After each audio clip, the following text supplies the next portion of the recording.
Speaking of reliability, a podcast with good friends talking with you about reliability engineering topics.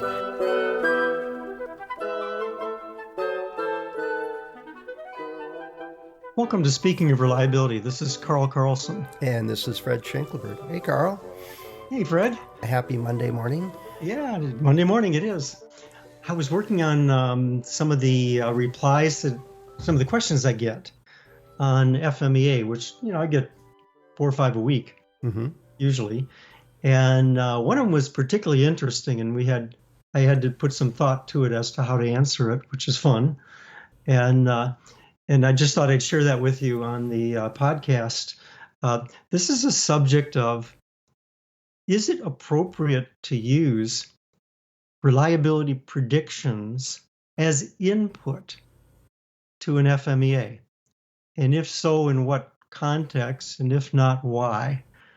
And it came up because I offer checklists as part of preparation for FMEA. It's downloadable from accendoreliability.com. And one of the checklists is called Gather Information. And that checklist says gather the field failure data information. And I have a reason for that, and it has to do with those are potential failure modes. But the reader is saying, well, yeah, but they also have reliability information as part of the field. And in his work, they do reliability predictions for subsystems and components. And why isn't that input? Well, should I add that to the checklist? He's basically saying. So that was the context of the question. It was fun to think about because that's going on a lot. I mean, reliability predictions are part of the body of knowledge. Yeah, unfortunately. When we're talking about parts count or part stress count or anything where you got individual component failure rates, or usually in fits, right, in failures in time units, it's right up there with MTBF for me. It's, although I can see a way that those might be useful. It doesn't supplant doing the proper work of what is the failure rates. And well, let's start with that then. That's interesting. So in what way would you see it possibly useful? Well, if somebody didn't know the relative potential for failure of two components, the caveat is still very real, is that you have reasonable, up-to-date information about the difference in failure rates, expected failure rates. Now, if the parts count prediction data is collected from field failures in your industry, in your similar kinds of circumstances, then the relative difference of those two failure rates will probably, and I'm doing a lot of caveats and stars and smoke and mirrors type stuff for this logic, it gives you a relative difference in those ones. This one will probably fail more often than part B. And in an FMEA, oftentimes we're just rank ordering these things. It's not a hard and fast rule. If this is at 5 fit and this one's at 20 fit, we don't put those numbers in the occurrence rating. We put a relative ranking of 1 to 5 or 1 to 10, something like that. But if they're both relatively low and one is slightly higher than the other one or significantly higher than the other one, that can be used as backstop for your engineering judgment of, well, I don't have any clue what the relative ranking of these two are. And so a database, or better would be field data of your own components, which very few people seem to want to do anymore. That's where I see it as potentially useful. But inputting the actual failure rates into the occurrence rankings, I think that's just straight on folly, absolute total folly. That's my opinion. Okay, and let me comment on that. There's so many things, there's so many dimensions to this conversation. I'll mention that there's a type of FMEA called supportability or maintenance, where you're doing the FMEA for a different purpose than, say, a design FMEA. a design FMEA, you want to improve the design. You have some type of new design or a change to the design, and you're going to try to improve it or make sure it's robust. A supportability FMEA or maintenance, and there's other names for them, they're focused on what's the supportability strategy. And it often involves RCM, reliability centered maintenance, as part of the procedure. And here you're looking for a maintenance strategy. So you're going to want to know the component failure rate and the failure rates, even if there's no change, there's no change to the component. Well, yeah, no, I agree with that, but I disagree with that. You want to know the failure rate. RCM and supportability really hinges on the decision of, is this a decreasing failure rate or increasing failure rate, and over what period. You want the distribution of that. A failure rate is just a single point number, and it's a grand average of whatever it was averaged over. It's pretty not useful at all for supportability. Excellent point. There's a time base to it, and the failure distribution. This is the problem with some RCM software. Yep. And it's a problem. It's a problem more broader than that. Yeah. Which is failure distribution is what you're looking for, not failure rate. Right. And and a good supportability FMEA is looking at, well, what are the ones that are associated with installation, and that we need to focus on getting that right so we don't have this out of box type failures or power up failures. And vice versa is like, well, we know we've got a lot of bearings and we know that those wear out. And we're now interested in what's our characteristic life for that wear out mechanism. But it's a far cry from going to parts count predictions.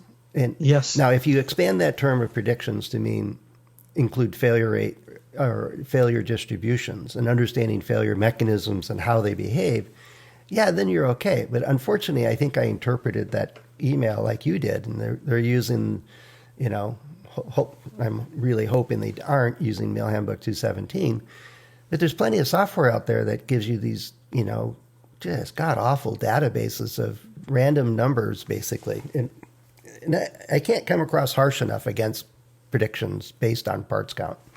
They're wrong in so many ways, but that's not what we're talking about. So let me try to say this again, because I didn't mean to get caught up in the failure rate statement, and you're totally correct. We want to focus on failure distribution or some type of profile to have meaningful data. What I was getting towards is the portion of the FMEA that I'll call it low risk. Maybe there's a component that has no changes. In a design FMEA, you could ignore that. If it's a component that doesn't have any preliminary risk to it. Right. It's performing well on your previous products. So you're not pushing it harder, and And we're not changing the environment. We're not changing materials.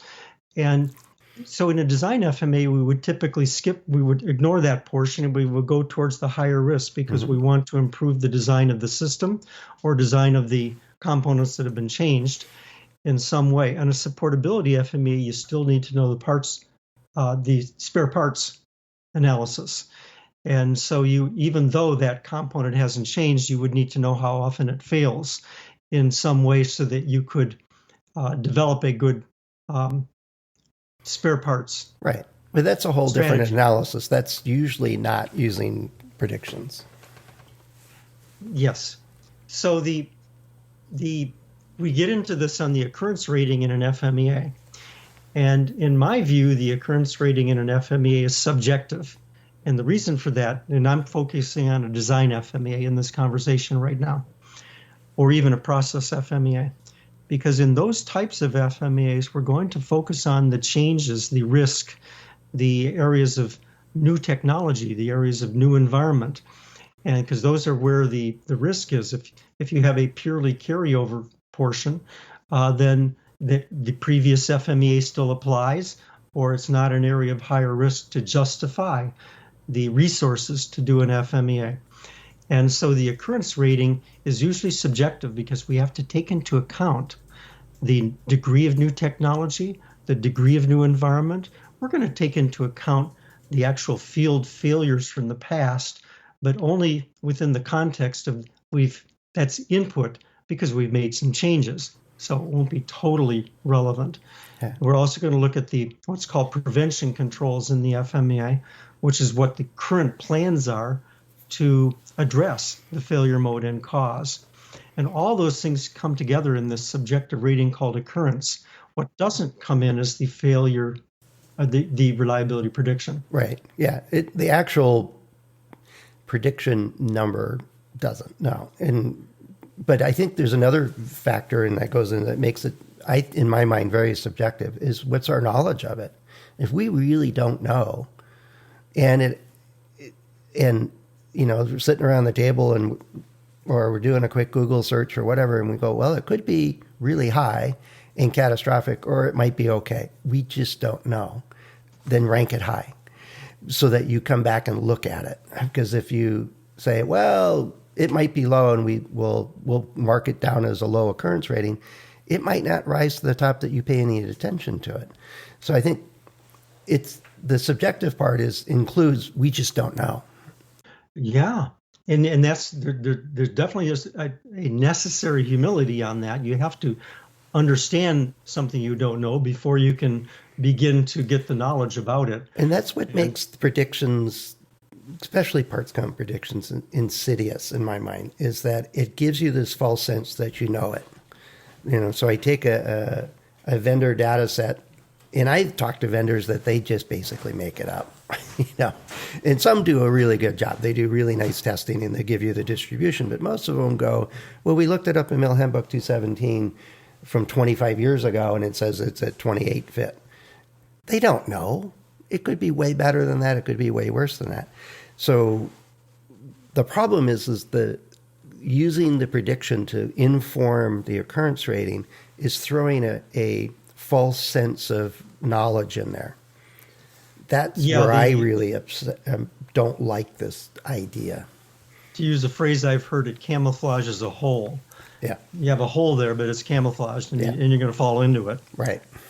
I have a story to share with you, and then another comment on this. I don't know if I ever told you this, but when I took over the General Motors Reliability Group back in 1989, it was a group of about 12 or 13 engineers. So it was a small group back then. And they were mostly from Chevrolet Engineering. The previous person who ran the group passed away. So I took over for him. And the entirety of their reliability work was predictions based on parts count in 1989. That's what they did. They counted the parts, and then they did that complexity. They called it parts complexity. Yeah. That was then they did a prediction of DPTV, defects per thousand vehicles, which was the metric that was being used. And I looked at that, and we could talk about that for that's another couple of episodes. But yeah, I remember the first time I ran into a parts count prediction, and I went down, and Dick Moss was still at HP, and I walked down to his office and says, what is this? This doesn't seem to make any sense whatsoever. Why do we even have this in our portfolio? And he said, the actual number you get out of it is pretty worthless. But the idea of using less parts to improve reliability has validity. Yeah. And keeping it cooler, for electronics anyway, has validity. So those two, if it influences design to use less parts and keep it cool, then it's all good.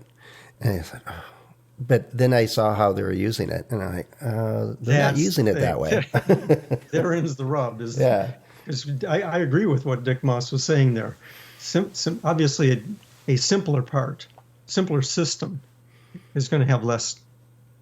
It's going to correlate to a lower. Well, I mean, there's all kinds of innovations, and our vehicles these days, though, are getting so much electronics and Wi-Fi and Bluetooth, and just the entertainment system's probably got as many parts in it as the rest of the vehicle.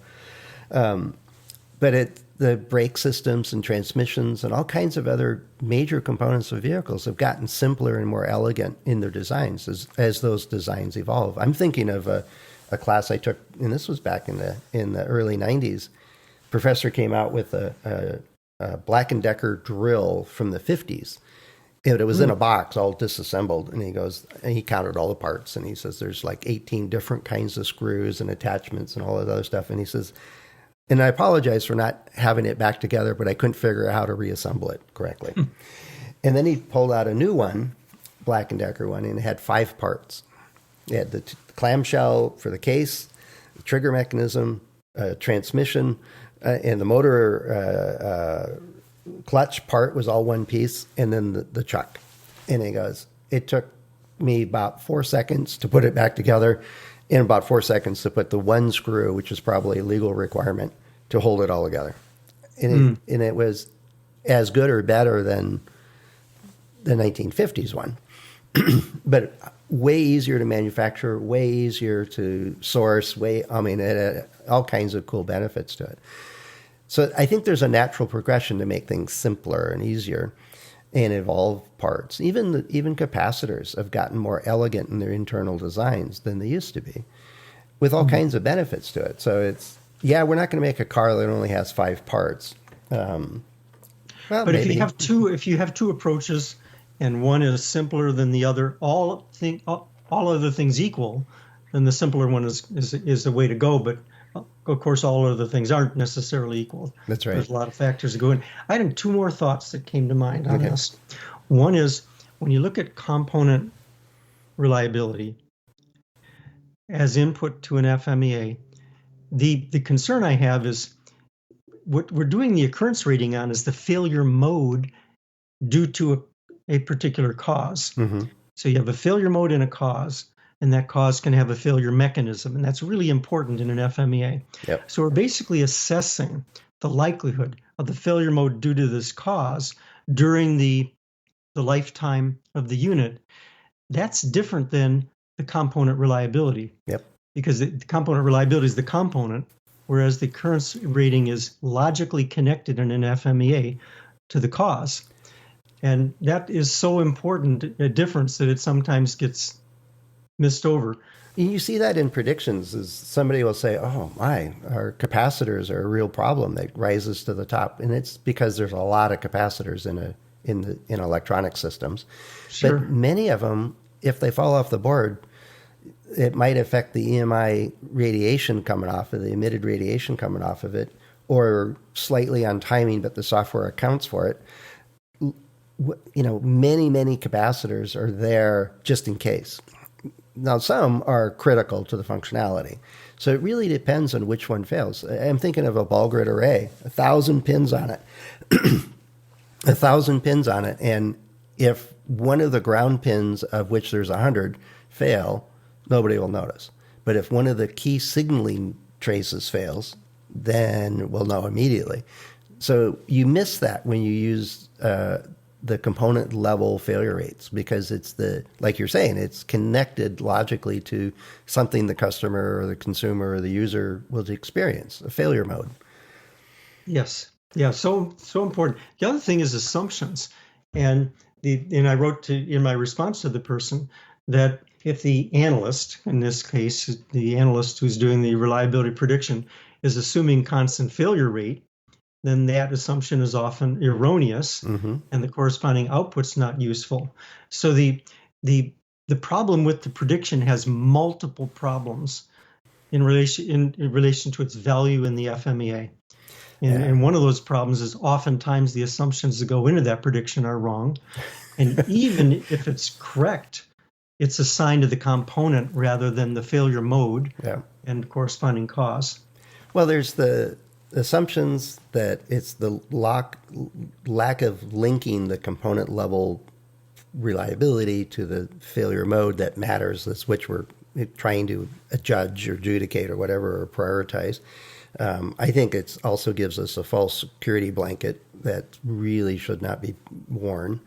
And a lot of the input into failure rate predictions, one assumes it's normal, back to the assumption or constant hazard rate, but it also is usually out of date and doesn't apply to your particular circumstance. And it's a subjective thing that includes many pieces of information that is not the failure rate. It's failure distribution, our experience, how does it work in our particular design, all that stuff. So it's just don't do that. Yeah, just don't do it. You know? Well, and you want to be informed when you're doing an FMEA with information, and clearly field history can be informative. I like to use that history as part of the failure mode identification because Right. you don't want to repeat failure modes that you've seen. But the whole concept of the occurrence rating is different than that. We're getting the likelihood of that failure mode and associated cost. One other thing I'll mention is I've seen some applications, software applications, that take the occurrence rating, which is subjective in an FMEA, and they assign a number to it. They create, okay, here's a range. If it's an occurrence 7 on a scale of 1 to 10, we're going to give it a certain failure rate. Yeah, 2,000 fit or something like that. Yeah, something like that. And then we're gonna create a system reliability model. We're gonna push a button, and then you take your system hierarchy that's embedded in the FMEA, where you've done different FMEAs. You pull the occurrence rating and convert it into a failure rate, and then you create a system reliability model. And I do not like that. Yeah, I've run into a number of them that do that, and they're saying, well, then it gets worse. Is then they use the prediction module to inform the occurrence rating. They pre-fill it in for you, and Yeah. I'm like, what? Seriously? Well, so much of the value of the FMEA is in the discussion. You get people looking at and considering things and talking back and forth, and you come up with some amazing things by that deep discussion that you don't get by the automated. And there's a lot of understandable. I mean, systems are complex. There's a lot of need for modeling. There's a lot of need for talk about automation, and those are all things that can be beneficial if they're done with the right assumptions and the right models. But what isn't useful is if you have wrong assumptions, wrong models, but then check the box and then automatically fill in the occurrence rating or something like that. Well, it goes back to that, artificial. It looks good, it smells good, but we're not going to look at it too closely, kind of thing. It's like, that's a problem. Now, you mentioned using field data, going after failure modes. I've run into teams that they really need to pay attention to their prototypes in their early mock-ups and stuff. What kinds of failures have they seen to date in the development process? And get over that concept of, well, that's a one-off, without any failure analysis done to it. Absolutely. That also I should be gathered into the input into what are the failure modes and types of things they've seen as part of that discussion. Even one-offs, those sometimes Totally end up being agree. really valuable. The gather information checklist I have has field data as one input, but another, like you said, it's the failures you see during product development and early testing sometimes. I also like to interview subject matter experts to say, what are you concerned about? Yep. Engineering They judgment. often have concerns that you might not pull from the earlier warranty data and things like that. Yep. Yeah. No, it was a good question, but it was like, I knew there was more to it than I was going to put in that email. We'll have to follow up and send them a link to the episode. Might be a while before it comes out, but it's the idea. If you're working on, oh my God, can you imagine using a chat bot to fill in your occurrence rating for you? Oh my God, it's going to happen. Oh, I'm sure it will. Brett, it's going to happen.